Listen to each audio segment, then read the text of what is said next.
Assalamualaikum warahmatullahi wabarakatuh. Perkenalkan, nama saya Asria Syifa, saya dari Prodi PI semester 2 dengan nomor induk mahasiswa 240621250001. Pada kesempatan kali ini, saya akan menjelaskan etika dalam berorganisasi. Organisasi itu tempat di mana berkumpulnya beberapa orang yang memiliki tujuan yang sama.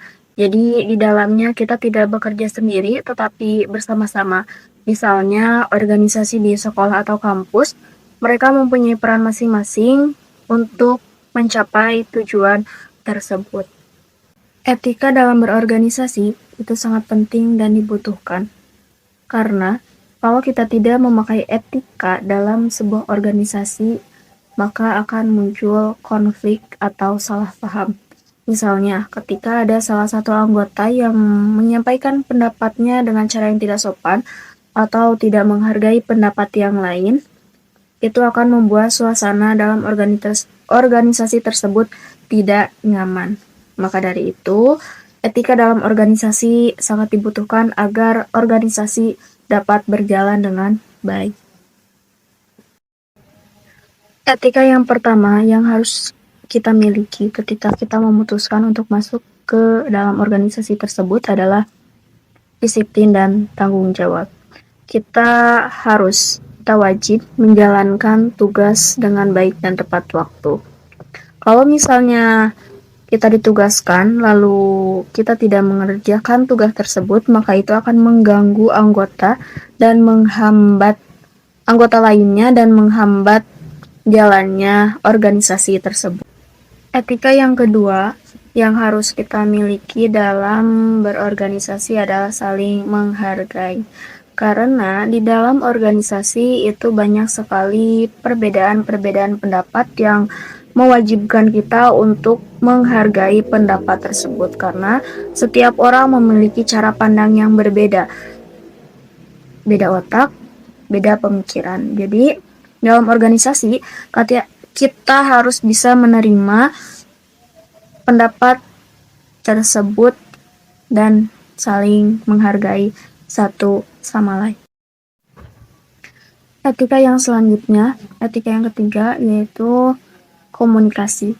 Komunikasi dalam sebuah organisasi sangat penting karena bisa menghindari kita dari kesalahpahaman. Jadi misalnya kalau ada masalah, lebih baik dibicarakan langsung dan baik-baik tanpa harus menjatuhkan satu sama lain atau membicarakan satu sama lain di belakang gitu. Lalu, etika yang selanjutnya adalah kerjasama. Karena dalam sebuah organisasi, kerjasama sangat-sangat dibutuhkan dan sangat penting. Karena kalau misal hanya satu orang yang bekerja, maka tidak akan tercapai suatu tujuan tersebut. Tujuan yang telah direncanakan tadi dalam sebuah organisasi tidak akan tercapai. Maka, kerjasama dalam sebuah organisasi sangat dibutuhkan demi mencapainya tujuan yang telah direncanakan. Yang selanjutnya adalah tidak egois. Etika yang harus dimiliki dalam berorganisasi adalah tidak egois. Artinya kita tidak mementingkan diri sendiri. Karena kalau kita hanya berfokus pada kepentingan diri sendiri, mementingkan diri sendiri, maka organisasi tersebut tidak akan berjalan dengan baik. Etika yang selanjutnya adalah menerima kritik. Di dalam sebuah organisasi, kita harus berani dikritik. Walaupun ya kritik itu tidak enak didengar, sebenarnya dengan kritik kita bisa menjadi pribadi yang lebih baik dalam berorganisasi. Kritik itu bisa membantu kita menjadi lebih baik, karena dengan kritik kita jadi tahu kita harus bagaimana dan bagaimana, jadi kita tidak akan mengulangi kesalahan yang sama. Intinya kita harus beneran berani dikritik dan berlapang dada dalam menerima kritikan dan saran. Etika yang terakhir adalah menjaga nama baik.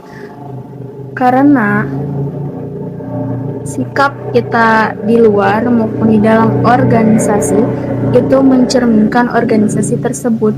Orang akan menilai kalau kita berperilaku buruk, maka organisasi tersebut juga buruk gitu.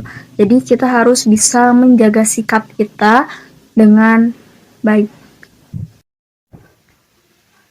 Dalam Islam, musyawarah sangat penting dalam pengambilan keputusan. Hal ini menunjukkan bahwa kerjasama dan saling menghargai sangat penting dalam kehidupan, termasuk dalam berorganisasi. Jadi, etika dalam berorganisasi sangat penting agar kerjasama bisa berjalan dengan baik dan tujuan bersama bisa tercapai. Sekian yang dapat saya sampaikan. Mohon maaf bila cara saya menyampaikan kurang dipahami dan kurang dimengerti. Saya masih dalam proses tahap pembelajaran. Wassalamualaikum warahmatullahi wabarakatuh.